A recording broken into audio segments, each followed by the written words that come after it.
suis Aziza Laraki, de mère espagnole et de père marocain, et galeriste à Tanger depuis 2017. J'ai jamais eu vraiment l'envie d'ouvrir une galerie à Tanger. Tout s'est passé dans un contexte très personnel et très spécial. Ce local où cet espace appartenait à mon père et il a eu Alzheimer. Il fallait continuer à vivre, à continuer à sociabiliser mon père. D'abord, c'était un espace pour le design. Donc, je me suis associée avec un ébéniste français qui faisait des meubles design, etc.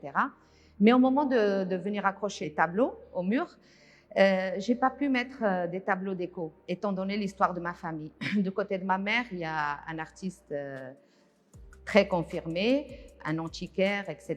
Mon père, à la base, était bazariste et brocanteur. Il avait un très bon œil. Donc, j'ai tenu chouma de mettre des tableaux déco.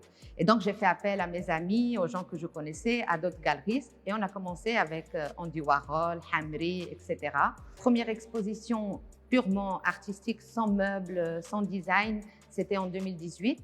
Et puis de là, ça a commencé la grande aventure. Et puis la ligne éditoriale, c'est surtout l'art contemporain, essentiellement marocain, mais aussi espagnol, français. On est ouvert à toutes les propositions.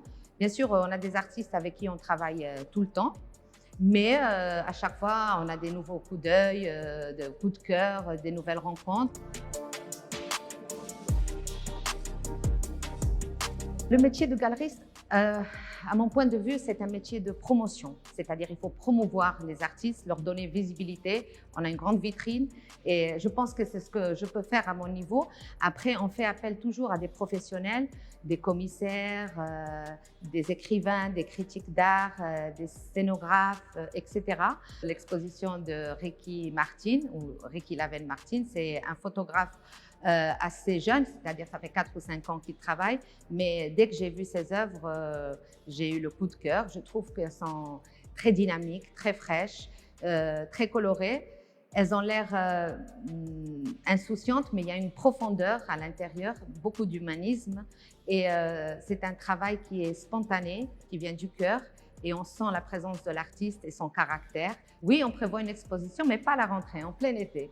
Donc, le 22 juillet, Inch'Allah, encore quelque chose de un peu risqué et différent.